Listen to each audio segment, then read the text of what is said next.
Hello, everyone. I'm Katherine Bennett. I'm the Director of Social Media and Content with the Atlanta Outdoor Club.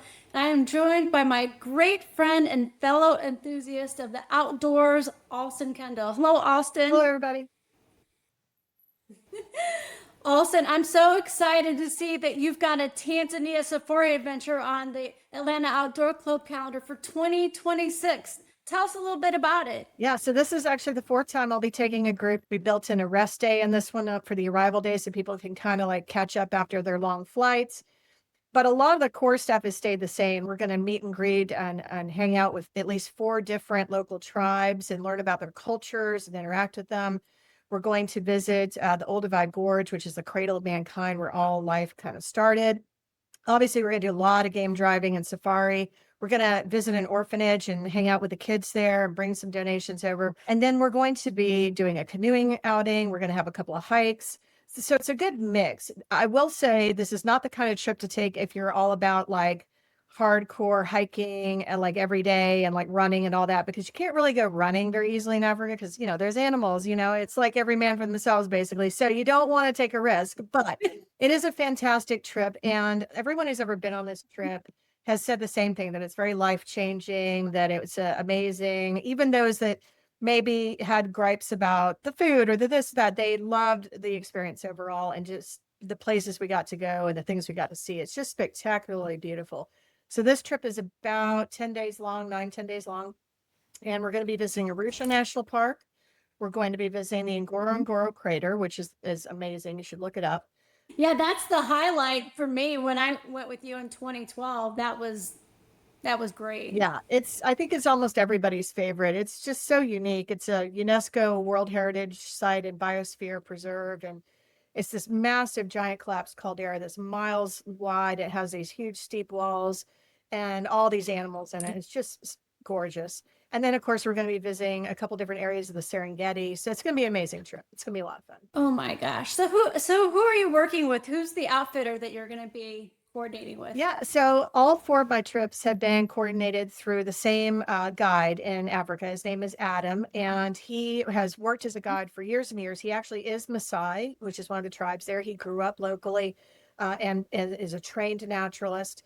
He was working with a U.S. partner with another company that we did our first three safaris with, but now he's gone out on his own and formed his own company. He's a really nice guy. He's sharp. There's even been a book written about him. I put something in the trip write-up about that if anyone wants to check out the book about how his life and how he became a guide and started his own company.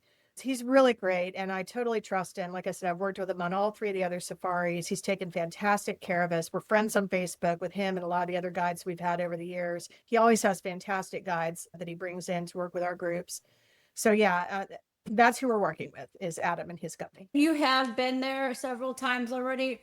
What inspires you to organize events like this? It's a lot of work. It is a lot of work, but as I said, in this case, I really wanted to support Adam. I was at the AOC Christmas party a few months ago, and a couple of people were there who had been on that trip, and they were like, "When are you doing another trip to Africa?" I have people asking, I've told them about this trip, and a couple of people actually came up and asked if we were going to do another trip.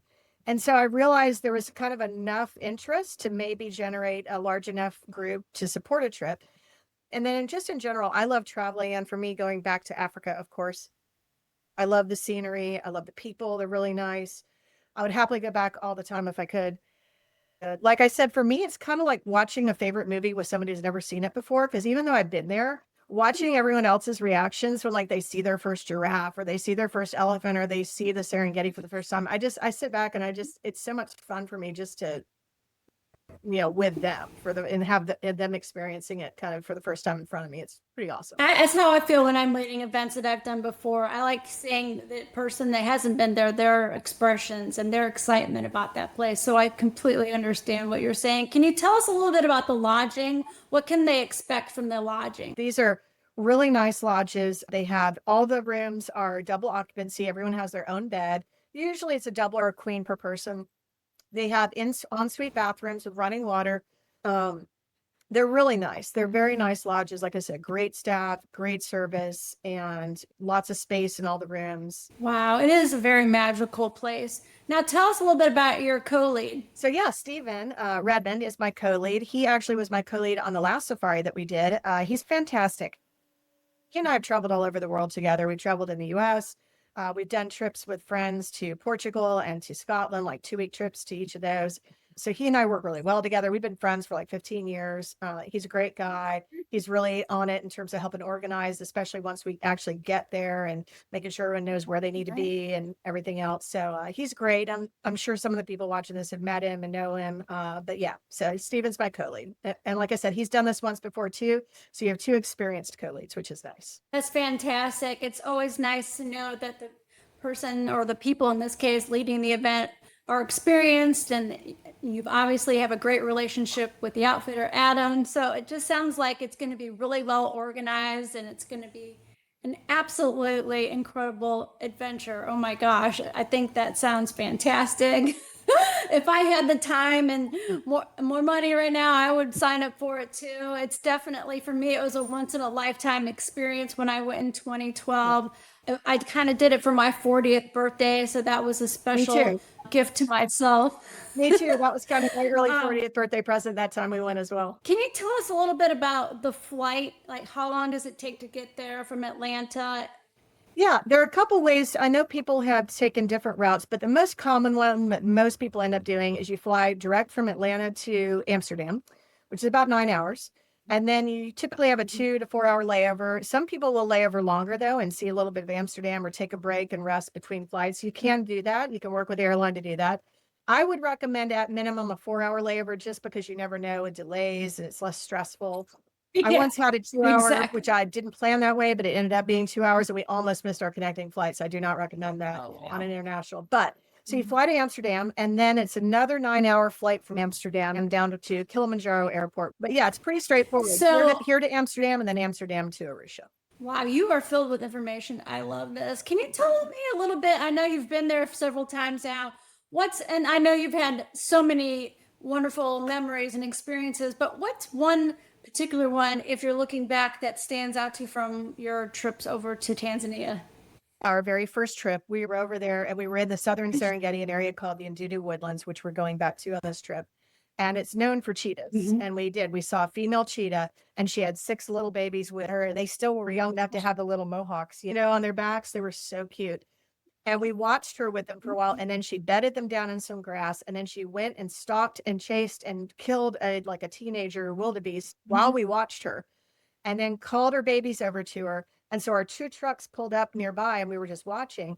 And she was obviously hot from chasing down this wildebeest and stuff. And she came over to one of the trucks and lay down in the shade right below the truck. And the photo of it is on the event page on the AOC site. And all her little babies came over with her and they hung out there. That was amazing. On another trip, we were in the Serengeti. And this is a different area, the Serengeti. And I love elephants. That's probably my favorite animal when I go to Africa. I love the elephants. And we've had lots of amazing elephant encounters over the years. But there was one day we were parked on the road and this big herd of elephants, including some little bitty ones, was moving from one side of the road to the other. And they just slowly kind of rumbled and ambled by our trucks and through our trucks. I mean, we could have reached out and touched them. They were so close, and kind of continued on their way. But it was just that experience of watching them gradually, and the babies playing and wrestling and playing with each other, and hearing the rumbling from the elephants and stuff. That was incredible. Oh my gosh, Allston, thank you so much I know there's so much, we'd probably spend hours talking about all the details of this trip. I know that you've got a lot of information in the trip write-up, so that's great. And I think you have informational meetings once the group is set. Recommend to everyone really read the trip write-up, especially if you're serious about going on the trip, because of information. I provided links, including all the lodges where we're planning to stay, so you can see what they're like and see pictures and stuff like that, and the cost breakdown, so you know what you're paying for and everything else. Once we have the deposits from everybody, we know that they're committed to going, we'll start setting up informational meetings. We do about 2 to 3 of those before we leave in May. And you've got some lasting relationships based on some of the people that you've met on this trip, right? That's got to be one of the best things too. Oh, absolutely. It's funny too, because you feel like you've made, again, when you spend that much time in close quarters with the same group of people and so in such tense circumstances in a good way, it's weird to go your different ways at the end of the trip, because it's like, oh my God, where are my best friends going? What's happening? And even though you don't remain as close, obviously, because life and we all get busy. I'm still friends with a lot of them on Facebook. We still catch up and we keep track of what Oh. everybody's doing. And every now and then, Adam actually comes to the US every 1 or 2 years. He'll come over here and meet with people that he's done safaris with before, or who are helping him find new customers. And he's been to Atlanta a couple times, and we've had many reunions with some of our groups getting together and having dinner with him. And that's been a lot of fun. Yes. Yes, I've been to one of What? those. It's great when he comes to the United States Yes. and visits us. It's fantastic. Yep. It's fantastic. You've done such a great job, Allston, of keeping up that relationship with Adam and having multiple now events with the club to Tanzania. And we really appreciate, I can speak for me, and I know a lot of the leaders are so thankful and grateful for your expertise and knowledge and dedication putting together these trips. It's a lot of work, but as you say too, it's a lot of fun. It and is. A trip of a lifetime. So thank you so much for doing that. And I want to thank you so much for spending some time talking about this trip. And again, it is already on the Atlanta Outdoor Club calendar if you want to take a closer look at the details and dig even a little bit deeper into some of the things we talked about. And if you do get on the trip, there'll be informational meetings as Allston described. And I think it's going to be a fantastic experience. And I'm so glad that it's part of the club. So thank you. And thank you so much for your time. You're welcome.